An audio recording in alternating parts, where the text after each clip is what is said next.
you're a product manager, you don't do anything. Ever heard of that before? And I mean, most people don't know what product managers actually do, so maybe this video will help. Hi, this is Sully, and I've worked on product teams across 3 continents, launched products to millions of people. And today, I'm just going to give you a taste of what product management is. No jargon, no fluff. Let's go. So, the quick little snippet is, it's not about coding, it's not about designing, it's not about marketing. The most simplest explanation is product management is about building the right thing, and that's not just enough, building the right thing.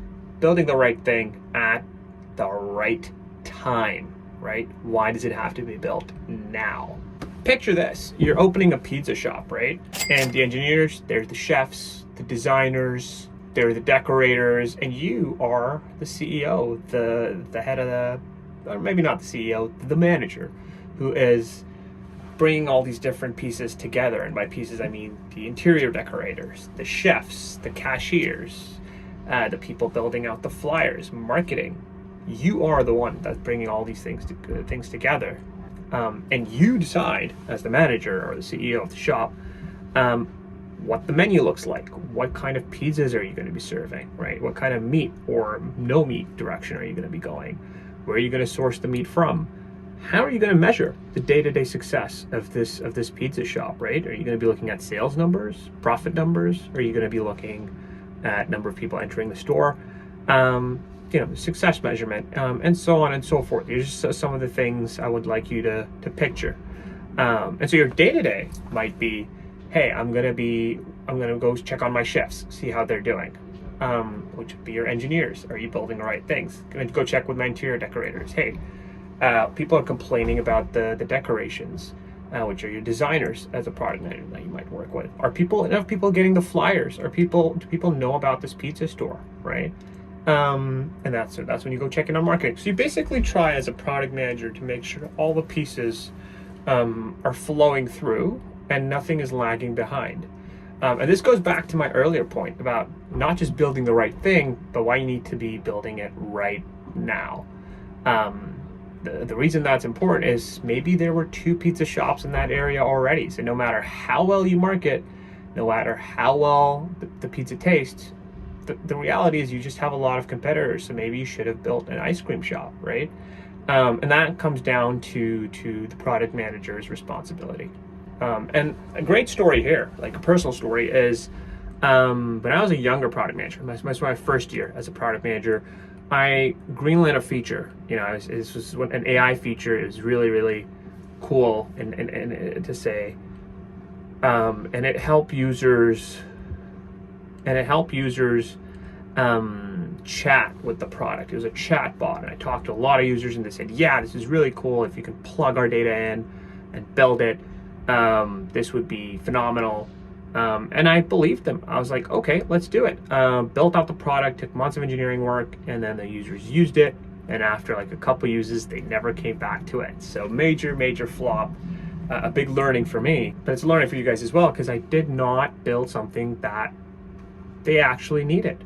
The equation was the value that I gave was not enough, right? They got some interesting information from the chatbot that was relevant, but it took too long to load. So now the cost of using the feature goes high. And when I say cost, I don't just mean dollar value. I mean your time is also a cost that you invest into it. And then the answers they got started being generic over a period of time. And so the value of the answers got reduced. It's like a consultant or a employee who keeps giving you the same advice over and over again and changing it up, versus an employee that's coming in with fresh new perspectives every day. And the latter will always be more and more valuable. The crazy part is, as a product manager, you don't really have any authority, right? You can't hire or fire engineers, designers, marketers. You're definitely not in charge of your boss, who could be the CEO or your manager or a VP of product or something else. But you are still supposed to be directing a lot of things. So it's a very interesting dynamic to navigate. I like to call it influence without authority. So, for me, now that I understood after my first year or two, was like I was the glue that was holding things together. I understood I had to do 3 things that were very, very critical. One was to ask powerful questions, right? Ask users really deep questions like, would you pay for this? If so, how much would you pay for this? Is this actually going to save you time, right? It comes down to these two things. Like if you can have them make more money, they will give you money. If you can help them save time, they will give you money, right? And valuable time. Can you ask powerful, insightful questions? There's a great book on this, The Mom Test. Would highly recommend it. It goes really deep into how to talk to users, how to get a broader sense that is very insightful when talking to users, and not lead with questions that are too vague or not critical enough. And the second is you're gonna have to make hard trade-offs. You can't build everything, right? So you're gonna have to put an ROI on product features when deciding what to build.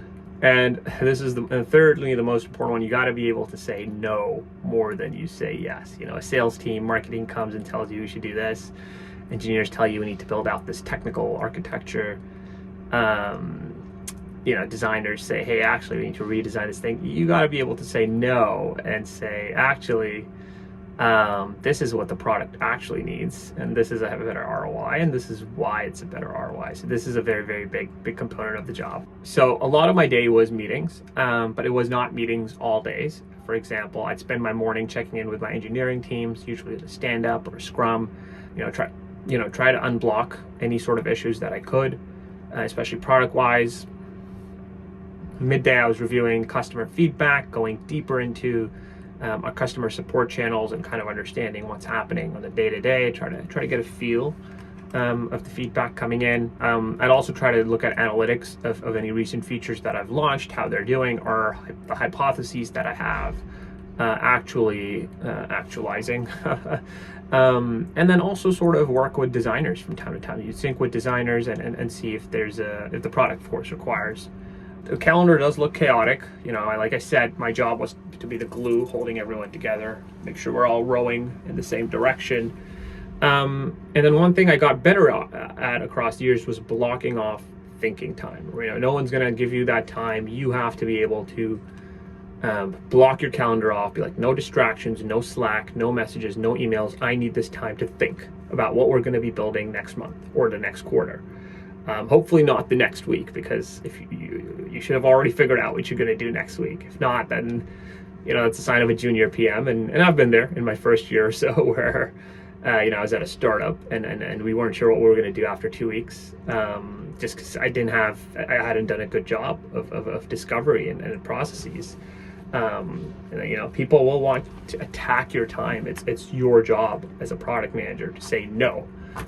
Be like, this is not relevant to KPIs or how I'll be measured with in terms of success, so I will do this later, right? And it can be tempting. It can be tempting to do something that's easy for someone, and I think that's where you have to catch yourself.